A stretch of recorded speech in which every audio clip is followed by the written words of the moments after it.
Bugün son birkaç sene içerisinde Türkiye'de çok dinlenen şarkıların sözlerini inceleyeceğiz. Gençlerde ve dinleyenlerdeki etkilerinden konuşacağız. Sadece şarkı sözlerini incelemekle kalmayacağız. Bilimsel çalışmaları ve psikolojik etkilerinden de bahsedeceğiz. Bir önceki videomda da ünlü ibadeti kavramından bahsetmiştik ve önemli bir konuya değinmiştik. İzlemediyseniz mutlaka izlemenizi tavsiye ederim. Öncelikle şunu söylemek istiyorum ki uzun zamandan beri müzik dinlemiyorum. Müzik dinlemek istediğim zaman da 90'lar pop veya 2000'lerin başındaki şarkıları dinlemeyi tercih ediyorum. Şöyle bir araştırma yaptım. 2024 ve 2025 yılları arasında Türkiye'de en çok dinlenen sanatçılar listesine bir göz attım. Ve bu listedeki bazı şarkıcıların şarkı sözlerini inceledim. Aralarında en çok konuşacağımız kişi Label C5 isimli, gerçek ismi Süleyman Bodur olan şarkıcı olacak. Genel olarak bu şarkıcıların rap ağırlıklı müzik tarzını benimsedikleri ve şarkı sözlerinde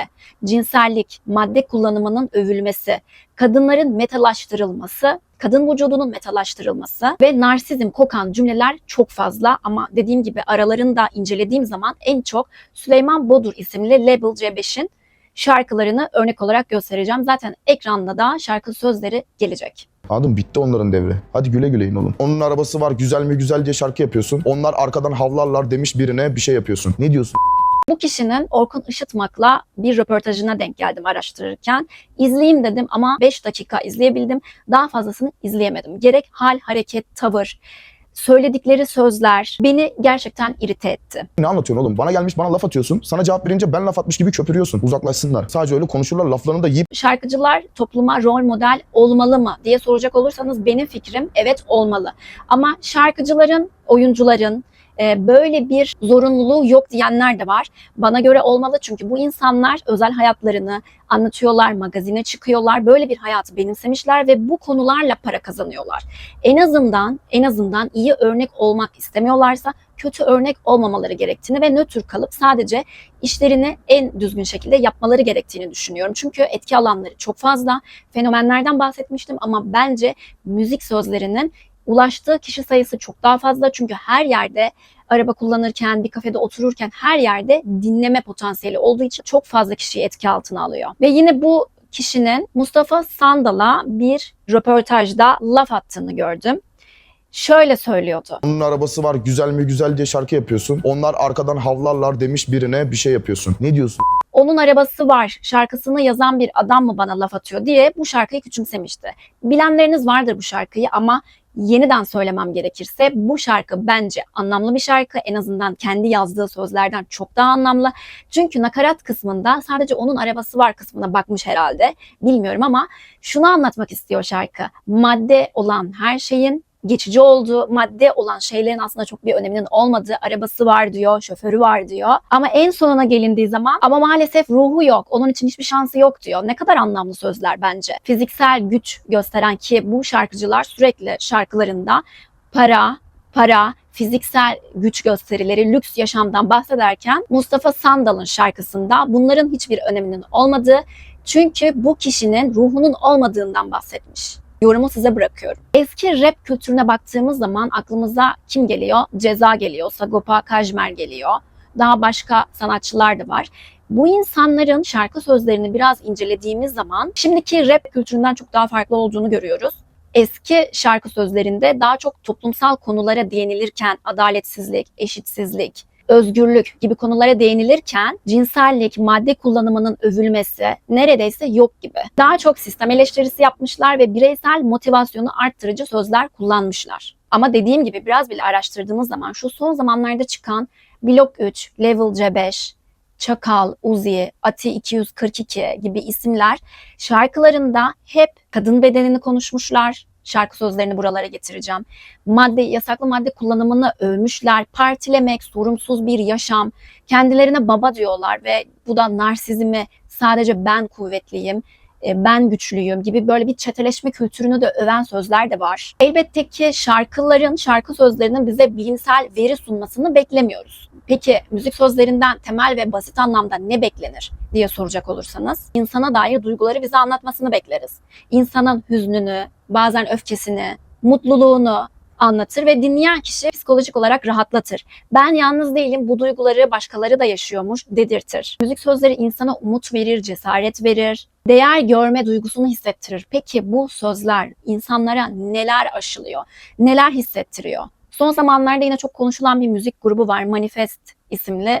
Kızlardan oluşan bir müzik grubu. Çok kısa keseceğim onlarla alakalı söyleyeceklerimi. Çünkü uzun bir video yapmıştım. Yılın en iyi müzik grubu ödülünü almış. Ve en çok dinlenen şarkılarının şarkı sözlerini ekrana getiriyorum ve yorumu size bırakıyorum. Bu sözler mi yılın en güzel, en iyi müzik grubu ödülünü alıyor? Müzik bir insana kimlik oluşturabilir. Ben kimim, nereye gidiyorum sorularına cevap verebilir. Halk müzikleri daha çok geleneklere bağlılığı anlatırken rap, isyan ve kimlik duygusu oluşturur. Klasik müzik ise derin düşünceyi geliştirir. Müziklere sadece söz olarak bakmayın. O müziğin ritmi, arka plandaki sesler de kişinin üzerinde çok fazla etkilidir. Zaten belki duymuşsunuzdur. Bazı işkence yöntemlerinde bazı sesler kullanılır. Ben şu anki müziklerin arka planında çalan sesleri çok rahatsız edici buluyorum ve insanın psikolojisini olumsuz anlamda etkilediğini düşünüyorum.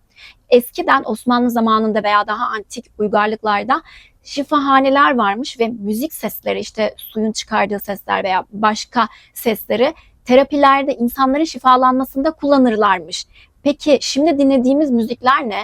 Müzik konusunda sanırım ileriye gideceğimize çok daha geriye gitmiş durumdayız. Şimdiki müzikler umutsuzluk, değersizlik, kadın bedeninin sadece bir cinsel obje olarak görülmesi çağrışımlarında bulunuyor. Peki birazcık da bilimsel verilere bakalım hep birlikte. Bu tarz şarkıları dinlemek kişinin davranışlarında ve duygularında olumsuz etkileri olmaz diyenler daha iyi dinlesin. Albert Bandura'nın sosyal öğrenme kuramı tam da bu konuyla bağlantılı. Albert Bandura'ya göre bir kişi kendi deneyimlerinin de dışında etrafından gördükleriyle kendine bir davranış sistemi geliştirir. Yani insanlar kendilerini rol model olarak gördüğü insanların davranışlarını, hareketlerini, düşüncelerini kopyalayabilir. Bu zaten çok bilindik bir örnek.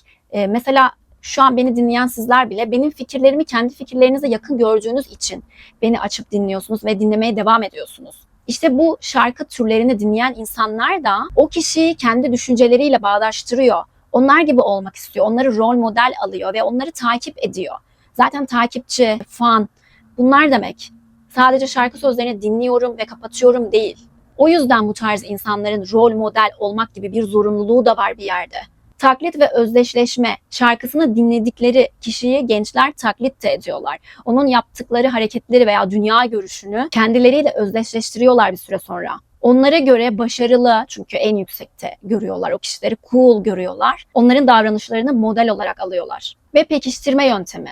Şarkılardaki lüks yaşam, arabalar, kadınlar, madde kullanımı olumlu bir sonuç gibi gösteriliyor. Hani yaşam budur, hayat budur, sıkıcı olmayan, güzel olan budur deniyor ve bu duygular onlarda iyi şeylerle, olumlu duygularla pekiştirilmiş oluyor. 2006 yılında yapılan bir araştırmaya göre kişinin agresif sözler içeren müzik dinlemesi sonucunda kısa süreli öfkeli ve saldırganca düşüncelerini tetiklediği bulunmuş. Afirmasyon ve telkin yöntemi.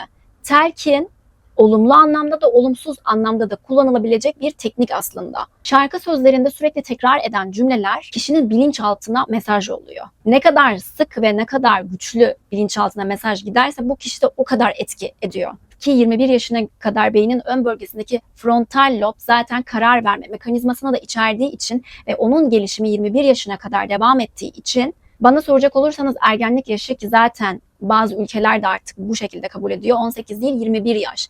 Yani gençlerin karar verme potansiyelini bu şarkılar çok daha kolay değiştirebiliyor. Beynin yapısıyla da ilişkili. Yine 2009 yılında yapılan bir araştırma tekrar eden sözlerin kişinin davranışlarında güçlü bir etkisi olduğunu göstermiş. Nörobiyolojik etkilerine gelecek olursak dopaminle alakalı bir videom vardı. İzlemediyseniz izlemenizi tavsiye ederim.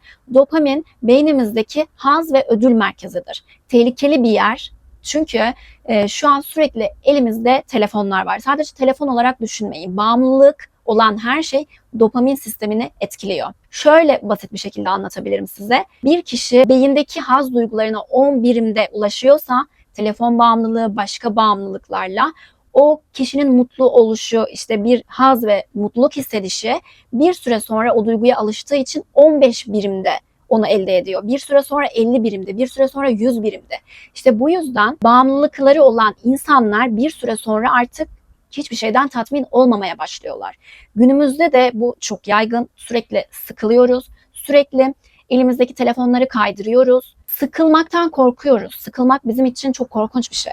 Kendimizle baş başa kalamıyoruz. Dopamin sistemimiz de bozulmuş durumda. Müzik sözleri de dopamin sistemini, prefrontal lobu az önce bahsettiğim ve limbik sistemi etkiler. Bu da doğru karar verebilme, duygu düşüncelerimiz konusunda risk alma gibi davranışları etkiler. Yine 2009 yılında bir araştırma yapılmış. Ergenler üzerinde yapılmış bu araştırma ve cinsellik içeren şarkıların dinlenilmesi kişinin riskli ve erken cinselliğe yönelmesini tetiklemiş. İşte bu yüzden hani Manifest gibi kendini teşhir eden çok fazla çıplaklık sadece şarkı sözlerinde değil veya kılık kıyafette değil. Hal, hareket, tavırlar, orada iki kızın birbiriyle dansı.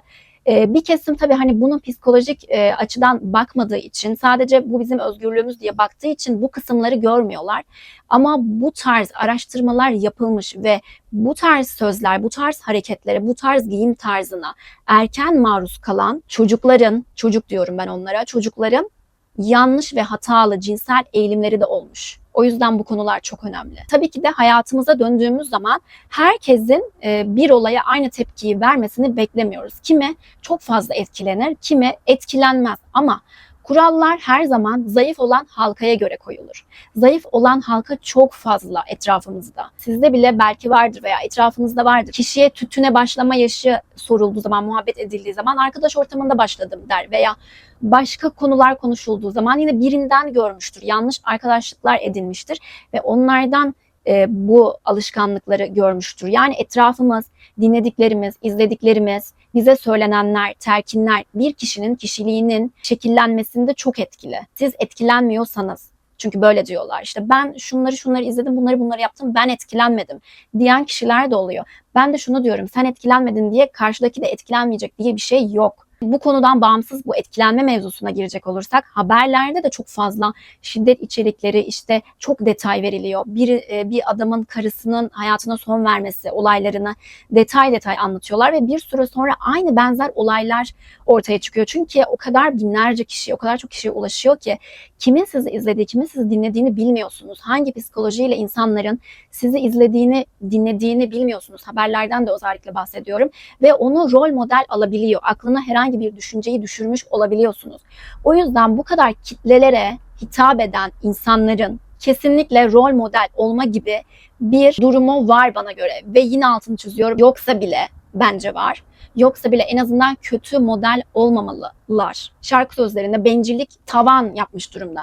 Az önceki Süleyman Bodur isimli o rapçinin mesela dediğim gibi 5 dakikada izledim ve kapattım röportajını. Çünkü sürekli beni kıskanıyorlar. Ben en iyi yerdeyim, ben şöyleyim. Çok böyle irite olduğum bir kişilik türüdür. Çok fazla kendini öven ve çok fazla kendini öven insanların zaten altının boş olmasından dolayı kendini övdüğünü düşünüyorum.